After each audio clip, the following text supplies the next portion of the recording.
여러분들은 봤을 때 민법 총칙이, 그다음에 물권법, 뭐 채권법, 계약법, 그다음에 민사특별법이 있는데 어느 부분이 좀 제일 어려우세요? 어느 파트가? 총칙이 어렵죠. 예, 예, 그쵸. 총칙이 너무 어려워요. 그건 이유가 있어요. 왜냐하면 그 물권법, 그다음에 채권법, 가족법에 있어 공통된 사항들 있잖아요. 뭐 무효 취소, 조건 기한, 뭐 의사 표시, 법률 행위 이런 부분들을 따로 빼놔서 앞으로 들어간 거예요. 그러니까 사실은 이게 법 체계로 봤을 때는 물권법, 채권법, 민사특별법을 먼저 본 다음에 보셔야 되는 거예요. 사실은 민법 총칙이라는 것이 다 모아놓은 거기 때문에 이거 모아놓은 걸 보고서 개별로 들어가려니까 너무 힘들죠. 이게 어디에서 적용되거나 어디에서 나오는지 잘 모르고 그냥 불쑥불쑥 나오잖아요. 하다 보면. 그래서 제가 방법론적으로 봤을 때 민법 총칙 너무 어려우시면 처음부터 보지 마세요. 그러니까 내가 그 쉽게 여기는 거. 그러니까 물권법이다. 그러면 나는 뭐 저당권이 좀 쉽더라. 라고 하면 저당권부터 공부하셔도 돼요. 그러니까 지금 일순환 하시잖아요. 이번에 일순환 하시고 나셔서는 순환은 순환대로 가더라도 그 내 공부하는 방법에 있어서는 내가 좀 쉽고 재밌어 하는 법 파트가 있을 거 아니에요. 뭐 임대차가 재밌다. 그러면은 이제 채권법에 이제 뭐 매매나 임대차 교환 이런 거 보실 수 있는 거고요. 그 다음에 민사특별법이 재밌다. 그러면은 그거 먼저 보셔도 돼요. 반드시 이게 뭐 수학 정석처럼 뭐 앞에 행렬부터 이렇게 풀지 않으셔도 된다라는 부분을 기억하셨으면 좋겠고요. 너무 머리 아픈 건 그냥 지나가세요. 네. 그리고 반복하시다 보면 금방 익숙해지실 겁니다. 그다음에 대리 들어갈게요. 대리는 이제 114조 이게 현명주의라고 그러죠. 본인을 위한 것 표시. 그거는 이제 보시면 법률 효과를 본인에게 귀속시키려는 의사지 본인의 이익을 위한 것은 아니다. 그러니까 대리인이 행위를 했을 때 이게 본인한테 이익이 될 수도 있고 불이익이 될 수도 있고 이득이 될 수도 있고 손해가 될 수도 있죠. 근데 그러니까 그런 이익을 위한 것이 아니고 그냥 본인한테 귀속시킨다 효과를. 그게 이제 대리의 그 효력의 부분이고요. 그 다음에 현명이라는 거는 기본적으로 내가 대리인이야, 본인은 누구고 이렇게 말을 안 하더라도 제한이 없다. 방식에는 현명에 대해선 라는 부분이고요. 그 다음에 115조에 보면 본인을 위한 것임을 표시하지 아니한 행위. 원칙적으로는 본인을 위한 것을, 그러니까 현명을 안 했잖아요. 그러면 당연히 대리인한테 효과가 귀속이 되겠죠. 현명을 해야지만 본인한테 귀속이 되는 것이니까. 그래서 그 부분을 기억하시면 좋겠고요. 그 다음에 116조 대리행위의 하자라는 부분은 의사표시 아까 보신 의사표시 효력의 의사의 흠결, 사기강박 뭐 이런 것들 과실로 알지 못한 것으로 인한 영향을 받을 경우에는 그 사실의 유무는 대리인을 표준으로 결정한다. 그러니까 법률행위를 한 대리인을 기준으로 판단을 해야 되는 거겠죠. 대리 행위는 법률 행위니까 그거에 대한 하자 유무는 대리인을 위하여 판단한다. 그다음에 대리인은 행위 능력자임을 요하지 않는다. 그러니까 행위 능력이 없어도 된다라는 얘기예요. 근데 기본적으로 권리 능력이나 의사 능력은 꼭 필요하다. 라고 보시면 되고요. 그다음에 대리권의 범위, 권한을 정하지 아니한 대리인은 다음 각호의 행위만 할 수 있다. 그러니까 보존 행위, 그냥 유지시키는 행위죠. 그 다음에 대리의 목적인 물건이나 권리의 성질이 변하지 아니하는 범위에 그 이용 또는 개량하는 행위. 그러니까 어느 정도 권한이 정해져 있지 않은 대리 행위는 이제 보존 행위나 이제 이용 행위나 개량 행위만 할 수 있다라는 부분이고, 그거에 대한 이제 예들 있잖아요. 주택 수선, 뭐 소멸시효 중단, 뭐 주택 임대, 뭐 무이자를 이자부로 변경하는 등 이런 부분은 암기를 하셔야 될 것 같아요. 그래서 표시를 해놓은 거고요. 대리인을 수인, 그러니까 여러 명을 둘 수 있잖아요. 본인이 내가 뭐 수권 행위를 통해서 대리인을 선임을 하는데 여러 명을 할 수 있어요. 중복돼도 상관이 없어요. 그런데 각 대리인은 이게 법률 행위를 하기 위해서 의사 표시를 모여가지고 결정을 하고 하는 것이 아니고 각자 한다. 각각의 수권 행위가 있기 때문에 그런 의미입니다. 그래서 각자 대리다 대리인은. 그 다음에 임의 대리인에 대한 이제 복임권의 문제가 있는데 이거는 되게 시험에도 잘 나오는 부분인 것 같아요. 훑어보니까. 그래서 임의 대리인은 원칙적으로 복임권이 없어요. 그러니까 복대리를 선임할 수 없죠. 근데 본인이 승낙하거나 부득이한 사유가 있는 경우에 선임이 가능하다라는 부분. 그래서 이런 지금 법조항에 나와 있는 요 원칙 예외는 이제 판례로 확인을 하셔야 되는 거예요. 어느 쪽이 원칙이고 어느 쪽이 예외인지는. 그다음에 그 임의 대리인이 복대리인을 선임했다면 원칙적으로는 선임 감독상의 책임이 있죠. 근데 뭐 일정한 이유가 있을 경우에는 이제 책임이 경감되는 조항이 있고요. 그다음에 122조는 법정 대리인이에요. 법정 대리인은 법에서 이미 규정이 되어 있는 거잖아요. 그러면은 임의 대리인하고 틀리게 법정 대리인은 언제든지 복임권, 복대리인을 선임할 수 있는 거죠. 그리고 복대리인은 이게 그 언제나 임의 대리인이죠. 내가 법정 대리인이 그 복대리인을 선임했을 때 그분도 법정 대리인은 아니죠. 임의 대리인이라는 거 기억하셔야 될 것 같습니다. 그다음에 이거는 되게 또 중요한 부분인데 대리인이 본인의 그 좀 해할 수 있잖아요. 그러니까 자기 계약 쌍방 대리는 원칙적으로 금지다. 그래서 법조항을 한번 읽어보시면 대리인은 본인의 허락이 없으면 본인을 위하여 자기와 법률행위를 하거나 동일한 법률행위에 관하여 당사자 쌍방을 대리하지 못한다. 그러나 채무의 이행은 할 수 있다라고 되어 있죠. 그래서 그 원칙과 예외를 기억하셔야 되고요. 그 대리인이에요. 제가 법률행위를 해요. 근데 본인이 임의 대리권을 수권행위를 줘서 그 뭐 이 토지 일정 X 토지라는 것을 뭐 매매 계약을 체결할 수 있는 권리를 줬어요. 근데 내가 거기에 대리인인데 그 사람들 그 뭐예요? 그 일방 당사자로 내가 매매 계약 매수인이 될 수 있는 건 아니다라고 하는 거죠. 그렇죠? 그거는 본인한테 배신 행위가 되잖아요. 그렇죠? 그래서 그렇게 보시면 되고요. 이거는 이제 그 125조 대리권 수여의 표시에 의한 표현 대리. 그 표현 대리도 기본적으로 이게 그 유권 대리죠. 유권 대리예요. 그래서 그 수권 행위가 있는 임의 대리인에게만 적용이 된다라는 거죠. 그런 조항이시고 그다음에 126조 권한을 넘는 표현 대리. 이게 그 권한을 넘는 그러니까 표현 대리는 기본적으로 유권 대리다. 라고 보시면 돼요. 그래서 대리권 소멸 후에 대리권을 초과한 대리인의 경우에도 적용이 가능하다. 그러니까 뭐 수권 행위를 해서 내가 대리인이 됐어요. 근데 그거를 뭐 대리권이 소멸이 됐어요. 그 대리의 범위로 정하는 법률 행위를 종료하거나 아니면은 수권 행위를 철회하거나 했을 경우에는 대리권이 없잖아요. 근데 제3자들, 그러니까 상대방이 봤을 때는 대리권이 있다는 것으로 볼 수도 있죠. 그래서 그런 경우에도 그 권한을 넘는 표현 대리로 볼 수 있다. 그러니까 내부적으로는 권한이 없지만 상대방이 봤을 때는라고 하는 조항이고요. 그다음에 요것도 중요한 것 같아요. 127조 대리권의 소멸 사유도 중요하고요. 이거는 본인의 사망, 대리인의 사망, 성년후견 개시 또는 파산. 이건 암기를 하셔야 되는 부분이세요. 요거는 사법시험에도 나왔던 기억이 있어요. 그리고 나머지 조항을 한번 쑥 훑어보시면 될 것 같고요. 그 다음에 무권 대리. 대리권 없는 자가 타인의 대리인으로 한 계약은 본인이 이를 추인하지 아니하면 본인에 대하여 효력이 없다. 그러니까 무권 대리는 그 무효다라는 거죠. 근데 그 일단은 그 본인이 추인. 그러니까 보시면 그 무권 대리란 이제 대리권이 없다는 걸 내가 알고 있잖아요. 알고 있으면서 법률 행위를 했어요. 그러면은 그거는 기본적으로 본인한테 효력이 없는 것이 맞는 거죠.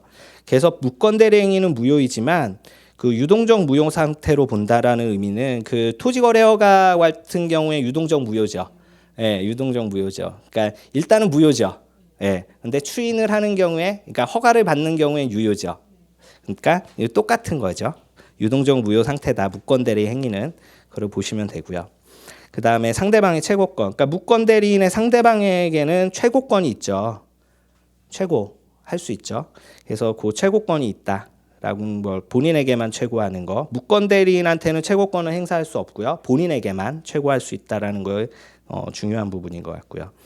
그 다음에 본인은 추인 또는 거절의 의사 표시를 상대방에게 하지 아니하면 그 상대방에게 대항하지 못한다. 그러나 그 상대방이 그 사실을 안 때에는 그러하지 않아다. 그러니까 추인의 상대방은 특별히 제한이 없어요. 그 무권 대리인이나 상대방이나 아니면 그 승계인한테도 할 수 있는 거죠. 추인의 상대방이라는 거는 그거를 보시면 될 것 같고요. 그 다음에 추인의 효력은 무효이지만 원칙적으로 소급효가 있다. 그러니까 무권 대리행위를 한 때로 소급해서 효과가 발생을 한다라는 의미죠.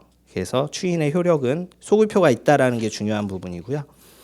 그 다음에 상대방의 철회권 134조에 보면 철회권은 선의인 경우에만 인정되고 악의인 경우에는 인정되지 않는다는 게 중요한 부분입니다.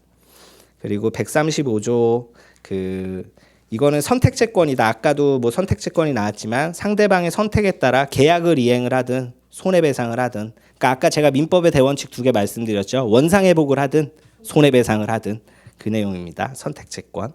그리고 손해배상은 이행이익 배상이고 실내이익 배상이 아니다라는 부분도 중요하신 것 같고요. 대리 관련 판례를 한번 볼게요. 1번을 보시면 어느 행위가 대리권의 범위 내에 있는 행위인지 여부는 개별적인 수권행위의 내용이나 그 해석에 의하여 판단, 그리고 임의대리권은 그 권한에 부수하여 필요한 한도에서 상대방의 의사표시를 수령하는 이른바 수령대리권을 포함하는 것으로 보아야 한다. 그러니까 이게 법률행위는 쿵짝이 맞아야 되잖아요. 그러니까 의사표시가 합치가 돼야 되죠. 근데 내가 대리인이 가서 의사표시를 했어요. 법률행위를. 근데 그거를 내가 수령할 권한도 있어야 되잖아요. 그러니까 그냥 전달만 하는 건 사자죠. 사자. 그러니까 메신저죠. 그러니까 수령대리권을 일반적으로 포함하는 것으로 본다. 임의대리에 있어서 라는 부분이 또 핵심이고요. 그다음에 3번 판례도 한번 보셔야 될 것 같아요. 그러니까 수권행위, 그러니까 대리권을 수여받은 대리인, 임의대리인이죠. 임의대리인은 그 수권받은 법률행위를 하면 대리권이 소멸한다라는 내용이죠. 그러니까 대리권이 계속 갈 수는 없잖아요. 그렇죠? 그러니까 그 부분이 이제 요 핵심 판례고요. 그러니까 법률관계, 그러니까 법률행위를 하게 되면 대리권 수여받은 법률행위를 하면 원칙적으로 목적 달성으로 종료한다. 라고 보시면 돼요. 그리고 그 뒤에 이제 계약 해제든 처분권 뭐 이런 한 권한까지 가지고 있다고 볼 수 없다라는 것이 판례고요.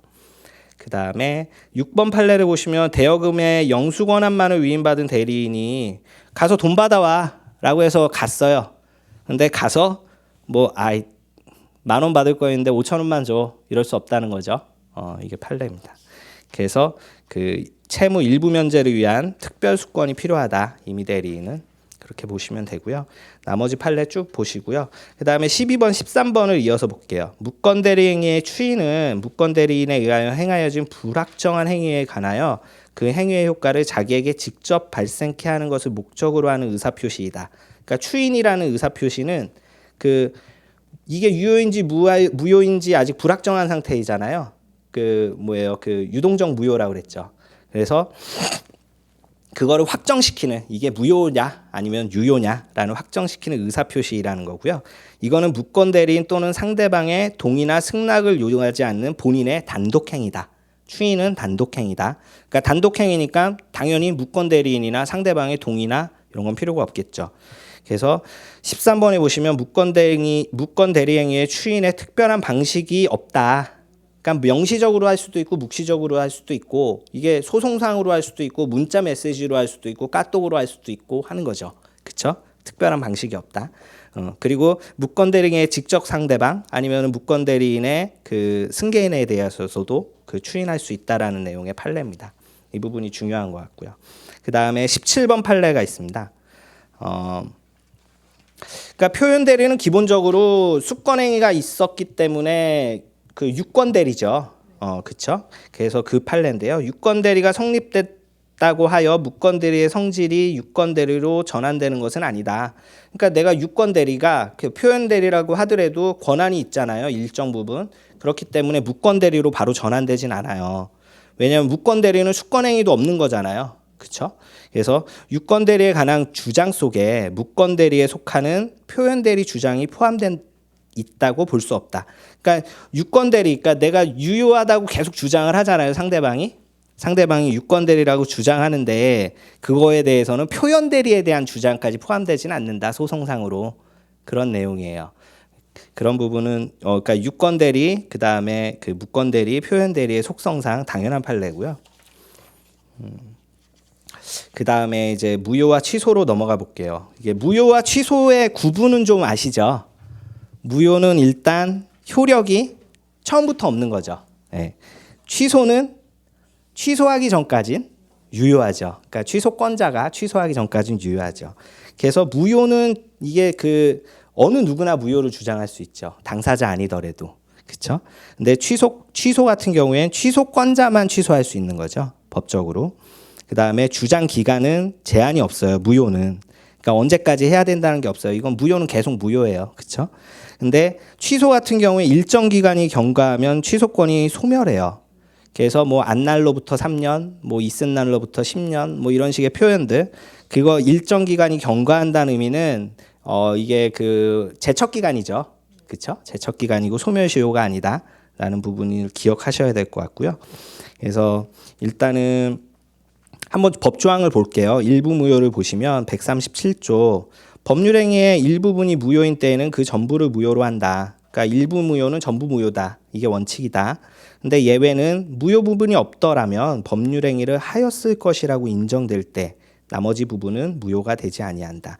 그러니까 일부 무효는 전부 무효가 원칙인데 그 무효 부분이 없었더라도 법률행위를 했을 것이다라고 뭐 법원의 판사가 판단하든 누군가 판단을 하겠죠. 만약에 그랬다고 하면 나머지 부분은 무효가 되지 않고 유효다라는 부분이죠. 요건이 있어요. 밑에 보시면 예외 요건 있죠. 일부 무효의 요건은 법률행위의 일체성, 분할 가능성, 가정적 의사. 그러니까 요 가정적 의사를 제3자가 판단하는 거죠. 법원에서 라고 보시면 되고요. 무효행위의 전환이라는 138조 이 부분도 한번 읽어보세요. 이거는 읽어보시면 될 것 같고요. 그 다음에 139조 무효행위의 추인. 무효인 법률행위는 추인하여도 그 효력이 생기지 아니한다. 무효니까 그러니까 취소 같은 경우에는 추인하는 경우에 효과가 생길 수 있죠. 근데 무효니까 효력이 생기지 않아요. 추인하더라도. 그러나 당사자가 그 무효임을 알고 추인한 때는 새로운 법률행위로 본다. 그러니까 이전에 했던 행위는 놔두고 네가 추인한 것 자체가 새로운 법률행위로 볼 수밖에 없다라는 게 이 법조항이죠. 그래서 대신 이제 이것도 원칙 예외가 있어요. 그래서 빨간색 부분 있죠. 강행 규정 위반한 법률행위, 반사의 질서 법률행위, 불공정한 법률행위는 추인하여도 여전히 무효다라는 부분을 기억하시면 될 것 같아요. 그리고 이 부분도 중요하세요. 법률행위의 취소권자 이것도 꼭 읽어보시고 암기해 놓으셔야 될 것 같고요. 그 다음에 빨간색으로 표시했던 제한능력자, 선악불문, 현존이익 상환 이것도 체크를 하시면 될 것 같고요. 그 다음에 취소의 상대방 취소의 상대방 142조를 한번 읽어볼게요. 취소할 수 있는 법률행위의 상대방이 확정된 경우에는 그 취소는 그 상대방에 대한 의사표시로 하여야 한다. 그러니까 상대방에게 해야 되는 거죠. 내 법률행위의 상대방에게. 전득자 등 제3자는 취소의 상대방이 아니에요. 그러니까 내가 내 집을 매매를 해가지고 넘겼어요. 그럼 그 사람이 상대방이지 그거를 다시 전득한 다시 매수한 사람은 내 법률행위 그 사람하고 한 게 아니니까 취소의 상대방은 당사자들끼리 해야 된다. 상대방이랑 라는 내용이어서 꼭 보셨으면 좋겠고요. 그 다음에 추인의 요건이 있어요. 추인의 요건은 빨간색 부분 있죠. 제한 능력자는 능력자가 된 후에 추인이 가능하다. 그다음에 추인은 취소할 수 있는 법률행위임을 알고서 해야 한다라는 부분 꼭 챙겨서 보셔야 될 부분이세요. 그다음에 제일 중요한 게 이거세요. 법정 추인. 법정 추인은 정말 중요하고요. 그러니까 법으로 이미 규정이 되어 있잖아요. 그렇죠? 이런 행위를 했을 경우에는 추인한 걸로 보는 거잖아요. 그래서 되게 중요한 부분이요. 그래서 한번 다 같이 읽어보겠습니다. 취소할 수 있는 법률행위에 관하여 전조의 규정에 의하여 취소할 수 있는 후에 다음 각 호의 사유가 있으면 추인한 것으로 본다. 그러나 이 일을 보유를 한 때는 그러하지 아니한다. 그래서 전부나 일부의 이행의 청구, 경계, 담보의 제공, 취소할 수 있는 행위로 취득한 권리의 전부나 일부의 양도, 강제 집행. 요거는 법정 추인 사유니까 꼭 기억하시고 암기하셔야 되는 부분이세요. 그래서 일단은 빨간 부분도 기억을 해두시고요. 그다음에 취소권은 아까 취소권의 소멸 기간, 그러니까 추인할 수 있는 날로부터 3년, 법률행위 한 날로부터 10년. 이거는 제척 기간이다. 소멸시효가 아니다.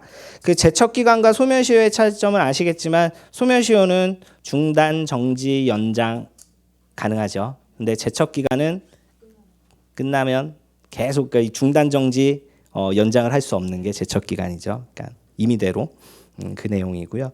그래서 여러분들 정말 중요한 판례죠. 토지거래 허가구역 내 유동적 무역 판례.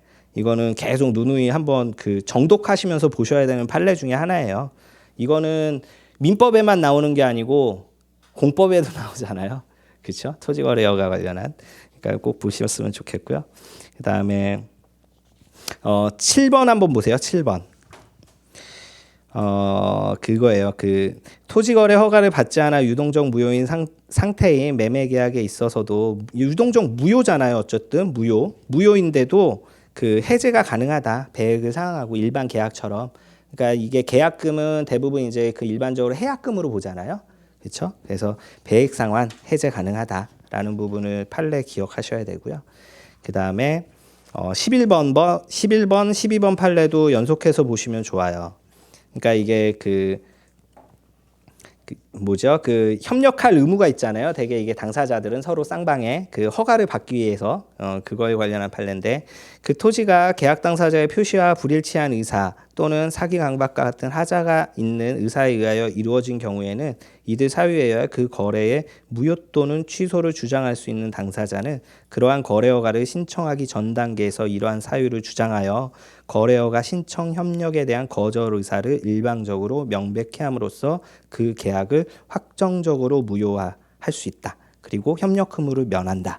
그러니까 유동적 무효인 토지거래 허가 관련한 이제 토지거래 허가를 받기 위해서 매매 계약을 체결했어요. 근데 토지거래 허가는 이미 뭐 이제 신청이 들어갔죠. 근데 그 신청에 대한 결과가 나오기 전이라도 그냥 이 계약 해제할 수 있다. 라는 무효지만 확정적으로 무효하게 만들 수 있다라는 부분이죠. 그 다음에 이어서 12번 판례는 그 매매거래 허가를 받기 전의 상태에서는 지상 건물에 대하여도 그 거래 계약 내용에 따른 이행 청구 내지 채무 불이행으로 인한 손해배상 청구를 할 수 없다. 그러니까 허가 받기 전이라면 건물에 대한 소유권 이전 등기 청구할 수 없겠죠. 무효이기 때문에 유동적 무효 상태이기 때문에 그래서 허가를 받으면 토지와 함께 건물에 대하여 소유권 이전 등기 청구가 가능하다라는 부분 기억하셔야 되는 판례입니다. 그 다음에 쭉 한번 읽어보시고요. 22번 볼게요. 22번 누누이 말씀드리지만 취소권의 존속기간은 제척기간이다. 라는 부분이고 이게 또 있어요. 소멸시효하고 그 제척기간의 차이점은 이게 있어요. 23번 보세요. 제척기간이 도과하였는지 여부는 당사자의 주장에 관계없이 법원이 당연히 조사하여야 할 고려해야 할 사항이다. 이거는 제척기간이 도과했는지 여부는 법원의 의무예요. 직권조사 사항이에요. 근데 소멸시효는 직권조사 사항이 아니다. 이거는 소멸시효를 주장하는 자가 주장을 해야 되는 거예요. 소멸시효는. 그러니까 법원의 판사가 뭐 조사해야 될 내용이 아니다. 이것도 시험 문제에 종종 나오는 것 같아요. 제척기간인지 소멸시효인지. 그래서 그렇게 보시면 되고요. 그 다음에 조건과 기한으로 넘어갈게요. 조건과 기한 보시면 그러니까 법률행위 할 때 뭐 조건을 붙일 수 있잖아요. 그 다음에 기한이 있을 수도 있고요. 그 내용인데 또 이것도 좀 저는 예전에 공부할 때 좀 헷갈렸던 것 같아요. 이게 말이. 그 147조 보세요. 이랑 정지 조건이 있는 법률행위는 조건이 성취한 때로부터 그 효력이 생긴다라는 내용이고 2항 해제 조건이죠. 해제 조건이 있는 법률행위는 조건이 성취한 때로부터 그 효력을 잃는다. 그러니까 정지 조건이 있는 법률행위는 그 일단은 효력이 정지가 되어 있다는 의미죠. 그래서 조건이 성취가 되면 그 법률행위의 효력이 발생한다라는 내용이고 해제 조건은 일단은 효력이 있는 거죠. 해제 조건은. 근데 해제 조건은 이제 해제 조건의 성취가 있으면 이제 그 법률행위가 소멸된다라는 내용이죠. 그래서 요거는 그냥 쉽게 이렇게 한번 외우셨으면 좋겠어요. 그러니까 공부 스트레스 많이 받으시잖아요. 그래서 바람 쐬요. 이제 정지 조건, 정발. 이거 한번 써드릴게요. 이건 제가 만든 거예요. 정발산. 갔더니 이제 스트레스 해소됐다. 그래서 정지 조건은 효력 발생된다. 성취하면 성취되면 효력이 발생. 그래서 해소는 해제 조건은 성취되면 소멸. 이렇게 외우시면 어떨까 싶어요. 이건 제가 팁으로 정발상 갔더니 스트레스 해소됐다. 이렇게 읽으시면은 정지 조건, 그다음에 해제 조건, 뭐 쉽게 외우실 수 있을 것 같아요. 이게 시험 문제 딱 들어가서는 헷갈릴 수 있거든요. 우리 일상적으로 쓰는 말은 아니니까요. 그래서 그렇게 보시면 될 것 같고요. 그다음에 쭉 법조항 읽어보세요. 이 부분도 중요하신 것 같아요. 그래서 148조 조건 있는 법률행위의 당사자는 조건의 성부가 미정한 동안에 조건의 성취로 인하여 생길 상대방의 이익을 해하지 못한다. 이 부분은 중요한 부분인 것 같아서 빨간 분으로 쳐놨고요. 그 다음에 그 조건부 권리의 처분 149조 조건의 성취가 미정한 권리는 일반 규정에 의하여 처분 상속 보전 또는 담보로 할 수 있다. 조건부 권리라 하더라도 뭐 처분 상속 보전 담보로 할 수 있다라는 거죠. 라는 부분은 중요한 부분이셔서 제가 빨간 줄로 해놨고요. 그 다음에 150조 한번 빨간 줄 보시면 될 것 같고요. 그 다음에 불법 조건, 기성 조건 한번 읽어보세요. 이거는 아까 103조 선량한 풍속 기타 사회질서 관련한 부분부터 해가지고 한번 읽어보시고요. 그 다음에 기한 도래의 효과, 그러니까 조건이 있고 기한이 있잖아요. 기한은 그 시기가 있는 법률행위인 기한이 도래한 때로부터 그 효력이 생긴다. 종기 있는 법률행위는 기한이 도래한 때로부터 효력을 잃는다. 그러니까 시기부 법률행위는 기한이 도래하면 그때부터 효력이 생기는 거죠. 근데 이제 종기부, 그러니까 끝날 때가 명시된 법률행위는 기한이 도래하면 소멸된다라는 부분이고요. 이것도 헷갈리실 수 있으니까. 그리고 이게 조건기한 요 부관 같은 경우에는 시험에 뭐 종종 나와요. 그러니까 뭐 빈번하게 나오진 않더라도 그래서 꼭 그 체크를 하셔야 될 부분이신 것 같아서 그 핵심만 넣어놨습니다. 그리고 기한의 이익은 채권자를 위한 것으로 추정하나요? 채무자를 위한 것으로 추정하나요? 기본적으로 법에서는 채무자를 위한 것으로 추정하죠. 기한의 이익은. 기한의 이익이란 게 이거죠. 제가 대출을 받았어요. 네. 3년 동안 대출 기간이 있어요. 그 3년의 대출 기간은 채무자를 위한 기한의 이익인 거죠. 그래서 그 대개 대출 계약하면 이제 뭐 몇 번 몇 회 이제 연체되고 이러면 기한의 이익 상실 조항이 있잖아요. 그렇죠? 네. 그래서 그걸 기억하시면 될게요. 기한의 이익은 뭐 포기할 수 있겠죠. 그러나 그거에 따라서 이것도 이제 상대방의 이익을 해하지 못한다라는 그 조항이 있고요. 그래서 요 판례도 한번 쭉 읽어보세요. 쭉 읽어보시면 도움이 되실 것 같고요. 일단은 아까 말씀드린 것처럼 이게 100%는 아니에요. 그 다음에 저희 가지고 있는 기본서나 뭐 요약서나 어느 거나 사실은 모든 책이 시험을 전 범위를 커버할 수는 없어요. 대신 우리가 요구하는 점수 60점, 70점을 맞기 위해서 만든 책이에요. 그래서 그거를 그 한 가지 팁을 드리면 처음에는 양이 많아요. 너무 많죠. 앞으로 나올 책들도 많고. 근데 그 양을 줄여가는 것이 중요하다. 그러니까 지금부터 암기를 하실 필요는 없어요. 지금 이제 1월, 2월이잖아요. 그러니까 3, 4, 5, 6월까지는 암기하지 마세요. 6월까지는 최소한 암기는 하지 마세요. 왜냐하면 공부를 하시다 보면 자연스럽게 암기되는 부분이 있어요. 1, 2, 3, 4 해독 이렇게 하다 보면. 그래서 그런 거는 그냥 내 거예요. 내 거라고 보시고 그 정작 시험은 7, 8, 9, 10 요때가 정말 중요하다. 그래서 요 3, 4개월을 위해서 지금 이거를 하고 있다라고 생각하시면 되고요. 암기는 몰아서 하셔도 됩니다. 그러니까 지금은 이해하는 단계로 편하게 가시면 되는 그런 시즌이고요. 혹시라도 지금 민법을 공부하시니까 지금 동차 준비시잖아요. 그렇죠? 그러니까 제가 뭐 상담을 하거나 뭐 할 때 말씀을 누누이 드리는데 물론 이게 정규과정 커리큘럼을 따라오시기 때문에 6과목을 다 한꺼번에 하잖아요. 매일. 그래도 집에 가서 복습하시거나 공부하시는 거는 민계공만 하세요. 집에 가서 복습하시는 거는 그 죄송한 말씀이지만 중개사법, 공시법, 세법은 지금 안 보셔도 돼요. 네. 지금 저희가 동차 합격을 하기 위해서는 민계공 지금 하셔야 됩니다. 지금 하셔야 돼야지 나머지 과목도 그 쉽게 하실 수가 있어요. 그래서 6월까지는 제가 분명히 말씀드리는데 6과목 다 하지 마세요. 민계공만 하세요. 그러니까 수업은 들으시더라도 그 듣고 넘기시고요. 그 잊어버리셔도 상관없어요. 근데 민계공만은 반드시 수업 듣고 복습을 하셔야 된다. 예습은 절대 하지 마셔라. 예습하셔도 의미 없다. 근데 복습은 반드시 하셔라. 라는 말씀을 꼭 드리고 싶어요. 그래서 지금 이것도 지금 제가 말씀을 드렸잖아요. 그러니까 뭐 제가 솔직히 강의라는 건 아니고 중요한 부분이 다 들어있고요. 이 부분에 대해서 제가 어쨌든 제가 말주변이 없어서 말은 잘 못해도 그 색깔 표시는 명확하게 해놨거든요. 그러니까 그거는 꼭 챙겨보세요. 그래서 여러분들 보실 때 도움이 될 것 같고요. 그 다음에 한 가지 팁을 드리자면 마지막으로 한 말씀만 드릴게요. 민법 기본서 되게 두껍잖아요. 그 다음에 문제집 나오고 요약서 나오면 더 많잖아요. 그거를 여기 지금 제가 여백을 많이 뒀어요. 일부러 줄간격 넓게 하고 여기다가 메모를 하세요. 기본서를 보시면서 여기 파트 빠진 건 없거든요. 그러니까 그 기본서의 파트 설명하실 때 그 교수님들이 설명하는 게 요게 기본적으로 있을 수 있고요. 여기에다가 이제 덧붙여서 여기에다가 필기를 하세요. 그러면 이게 여러분들 시험장 들어갈 때 마지막 단권 노트가 되실 수 있어요. 그래서 그렇게 보시면 되고요. 그 다음에 중요한 그 문제 있잖아요. 기출 문제나 예상 문제도 중요한 거.